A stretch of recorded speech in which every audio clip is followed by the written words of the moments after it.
Believe it or not, I've been lifting for over 10 years and have never gone on a proper bulk.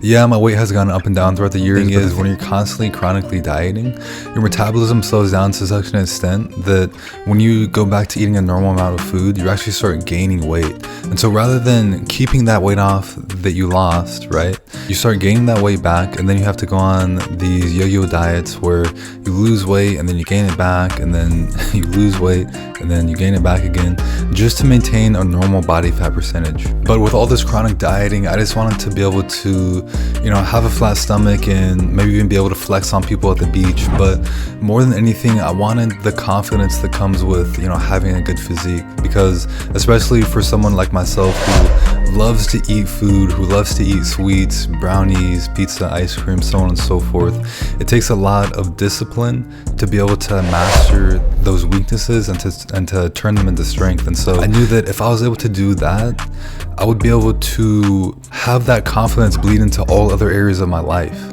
So I started looking into something called the ketogenic diet, because I heard that you could basically lose fat and gain muscle at the same time, which is basically like the holy fucking grail of lifting. Like, imagine instead of, having to go on these diets to lose weight and then having to bulk up to build muscle, you could do both of those things at one time. That would just be fucking fantastic.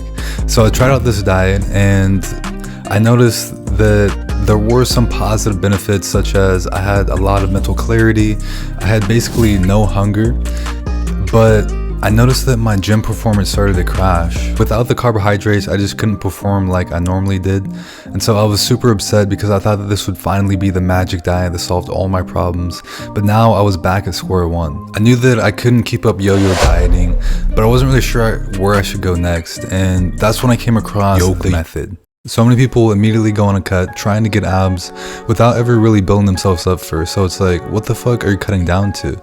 That's like going into a bank and demanding that they give you a $100,000 loan without even having any credit history, right? If you don't have any history in the gym building that muscle mass, then the only thing that's going to happen when you go on a cut is you're going to burn through the little amount of muscle mass reserves that you have in store already.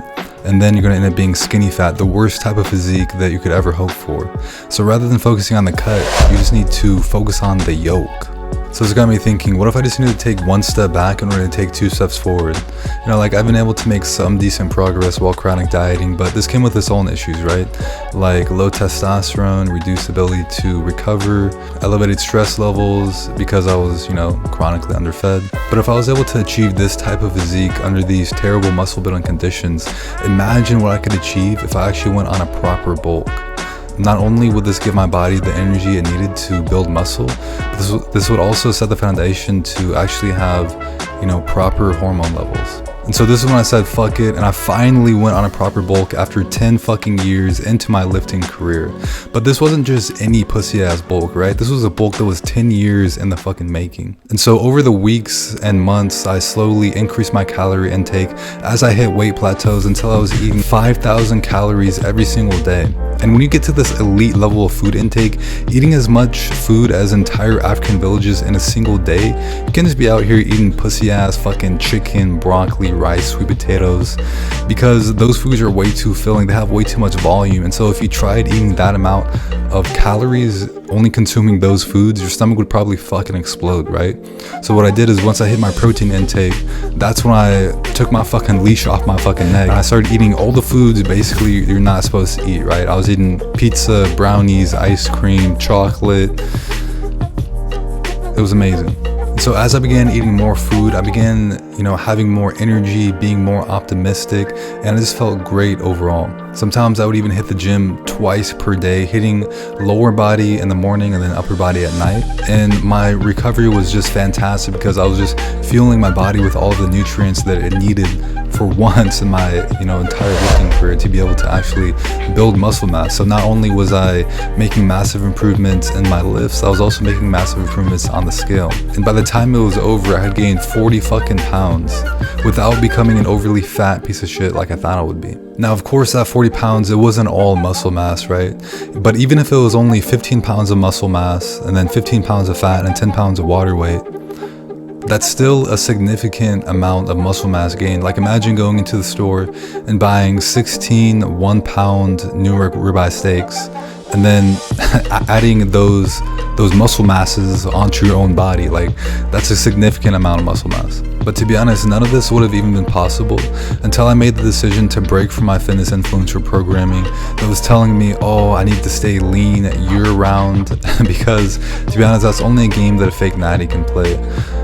A natural lifter, he has to sacrifice his leanness for a time being so that he can pack on as much muscle mass as possible, which will then allow him to finally be eligible to qualify for abs once he finally cuts down in, say, a year or two. Alright guys, so I hope you liked that video. Drop a like, comment, and subscribe. And if you want access to, some recipes that will help you on your own bulk, I have this fasting sage cookbook that has 10 recipes of deliciously nutritious, protein-packed meals that, are fantastic. So feel free to check that out. Link is going to be in the description. That's going to be it for today. So keep dreaming while you're awake, and I'll see you on the next video. Peace. You ever wonder what it feels like when dreams bleed into real life? Seen scenes from TV get realized. Palm trees, a soft breeze, and chilled ice till tides wash away our problems in the spilled wine.